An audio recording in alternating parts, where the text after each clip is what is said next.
Welcome back to the YouTube channel students. फिर से स्वागत है आप सभी का अपने यूट्यूब चैनल पे। आज हम सैंपल पेपर का एक और क्वेश्चन लेकर आए हैं। क्वेश्चन 3 मार्क्स का है सैंपल पेपर में, और देखते हैं इस क्वेश्चन में हमें क्या बताया गया है। क्वेश्चन में कह रहे हैं कि एबीसीडी एक पैरेललोग्राम है। ठीक है, आप लोगों को फिगर भी वहां पर गिवन है कि एबीसीडी एक पैरेललोग्राम है और इसमें P जो है वो AB को रेशो में डिवाइड कर रहा है, वो है 2:3। तो AB को यहां पर ये 2:3 में डिवाइड कर रहा है, और Q को ये Q जो है तो ये तो P बना देते हैं, और ये जो Q है, ठीक है, ये जो Q है ये यहां पर DC की लाइन को 4:1 में डिवाइड कर रहा है। ये 2:3 में और ये 4:1 में। आई होप सो ये चीज आप लोगों को क्लियर हो चुकी होगी। अब क्योंकि एबीसीडी एक पैरेललोग्राम है तो विदाउट गिवन और प्रूफ लिखे मैं जल्दी कर रहा हूं, क्योंकि वीडियो थोड़ी लेंथी हो जाती है गिवन और प्रूफ लिखने में।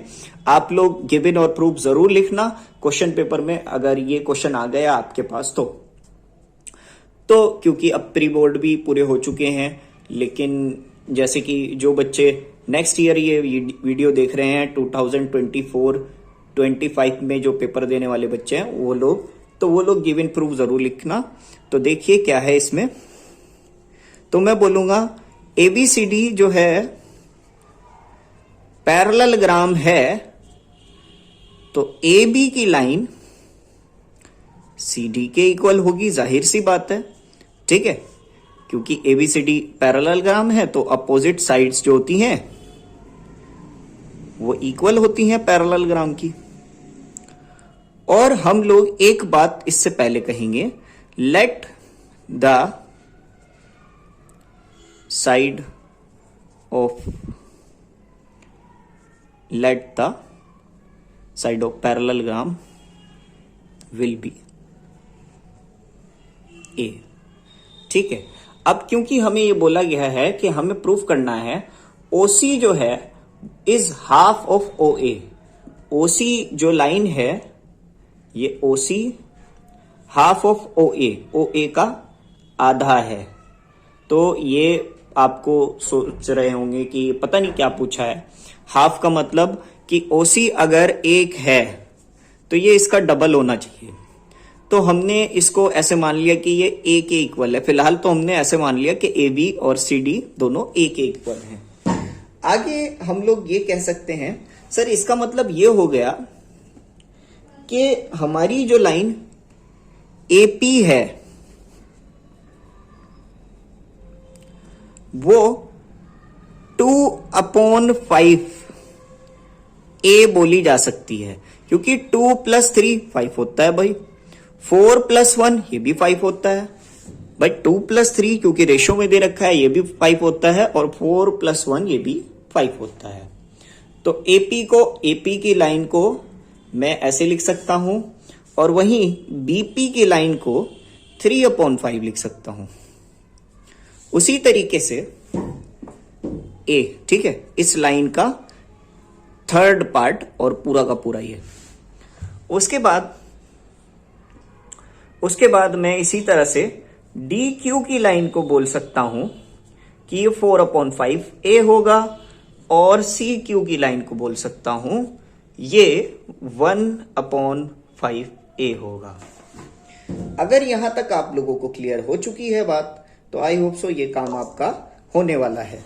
तो मैं 2 ट्रायंगल ले रहा हूं, एक ट्रायंगल ले रहा हूं मैं APO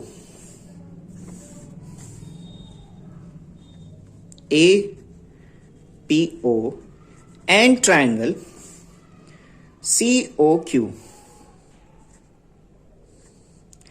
यहां पर अगर ध्यान दें आप तो ये एक डायगोनल का काम कर रही है AC लाइन, तो यहां पर ये एंगल इसके इक्वल हो सकता है।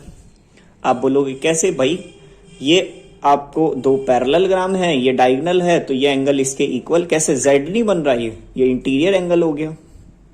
तो मैं बोलूंगा सर चलो वीडियो बंद हो गई थी किसी वजह से, तो इसीलिए दोबारा से हम लोगों को ये करना पड़ रहा है, पता नहीं चला था।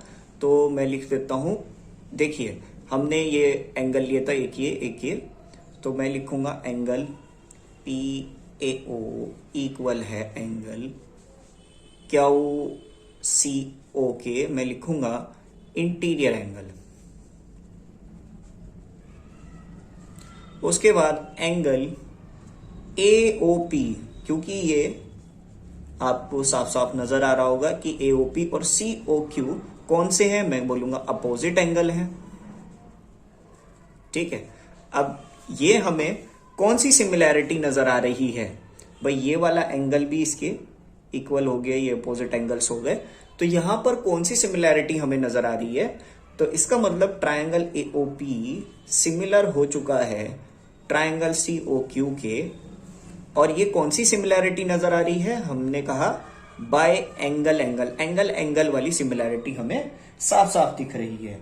अब क्योंकि सिमिलर हो चुके हैं ये, तो इसके जब अगर कोई दो ट्रायंगल आपस में सिमिलर हो जाएं तो उनके अपने आप ही जो साइड्स होती हैं उनका रेशो भी इक्वल आ जाता है।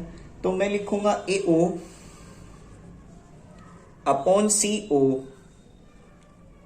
AO अपॉन CO इक्वल है, ठीक है, AP अपॉन CQ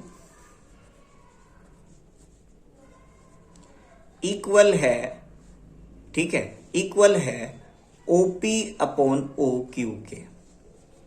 अब AP की वैल्यू हमने एक तरह से यहां पर बना रखी थी पहले से ही कि सर वो 2/5 लिख देंगे, और CQ की वैल्यू भी हमने एक तरह से यहां पे 1/5 अपने साइड से रख रखी थी।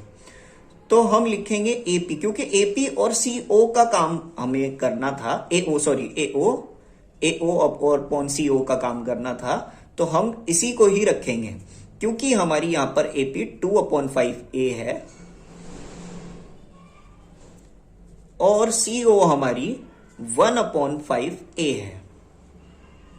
तो A से A को हम डिडक्ट कर सकते हैं। उसके बाद क्योंकि ये आया 2/5 और ये आया 1/5। अब 5 से 5, क्योंकि ऊपर भी डिनोमिनेटर में है नीचे भी डिनोमिनेटर में है, तो ऐसे कट हुआ, और कट होते ही हमारा AO अपॉन CO 2/1 के इक्वल आ चुका है। 1 उधर जाएगा और 1 उधर जाएगा,